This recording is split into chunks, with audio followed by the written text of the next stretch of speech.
Украинада антитеррорлық аймақта қақтығыс салдарынан 3 сарбаз қаза болып, 30-ға жуық адам жарақат алды. Еуропадағы ынтымақтастық және қауіпсіздік ұйым өкілдерінің хабарлауынша, Украина шығысынан босқын тұрғындар саны 1 миллионнан асқан.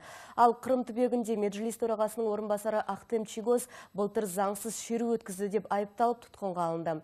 Осы және өзге де маңызды шетел ақпараттарын келесі топтамадан көріңіздер.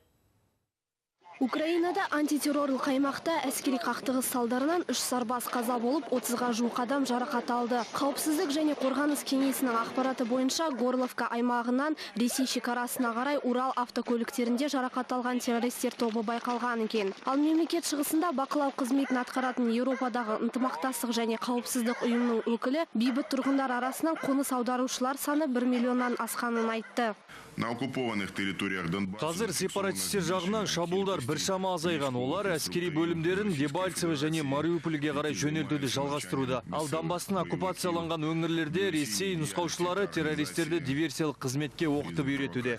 Қырым тергеу комитетінің қызметкерлері Меджлис төрағасының орынбасары Ахтем Чигозды тұтқынға алды. Ресей тергеу қызметінің өкілі Владимир Маркиннің айтуынша, бұған 2014 жылдың ақпан айында болған оқиғалар себеп болған екен. Тергеу қорытындысы бойынша Ахтем Чигоз Украина ішкі істер министрлігінің талаптарын орындамай, жаппай демонстрация өткізуде тәртіп бұзып, заңға қарсы әрекеттер қолдаған. Естеріңізге сала кетсек, былтырғы жылдың қазан айында Таң телеарнасының журналисі Қасым Аманжол Украина сапарында дәл осы Ахтем Чигозбен сұхбаттасып, Қырым татарларының жай-күйі туралы әңгімелесіп қайтқан еді.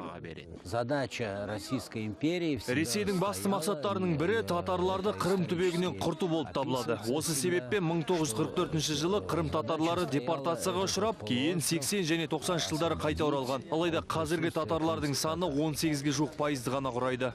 Ал Ұлыбритания үкіметі Ресейдің Ту-95 атты 2 бомбалаушы ұшағы Ла-Манш аралының маңында әуе қатынас кеңістігін бұзғаны туралы хабарлады. Бұл оқиғадан кейін билік азаматтық борттардың бағытын өзгертуге мәжбүр болған. Бомбалаушы ұшақтарды қағып түсіру үшін арнайы тайфун жойғыштары әуеге жіберілді. Бұған дейін альянс елдері Ресей әскери флотының белсенділігіне қатысты алаңдаушылық білдірген еді.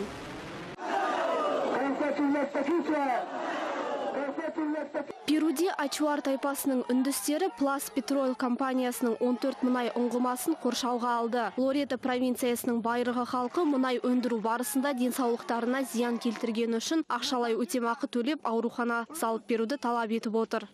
Біздің тайпамыз жоғалуға жақын. Бұған мұнай шығаратын компания себеп болып отыр. Мұнда экологиялық жағдайдың төмендігінен көп тұрғындар зардап шегуде. Бізге медициналық күтім керек. Мысырдағы солтүстік Синай провинциясында исламшыл содырлардың қолынан 30-ға жуық азамат қаза тапты. Миномет, оқ ататын қару және миналанған көліктерімен бірнеше қалаларда бақылау өткізу орындары мен армия базаларына шабуылы жасалған. Салдарынан ондаған адам жарақат алды. Айта кетсек, исламшылдар Мысыр азаматтарына мемлекет басшысы Абдул Фаттах ас-Сисиге қарсы шығуды талап етіп отыр. Зарина Файзуллина, Данияр Кулбаев, Қазақ Ньюс.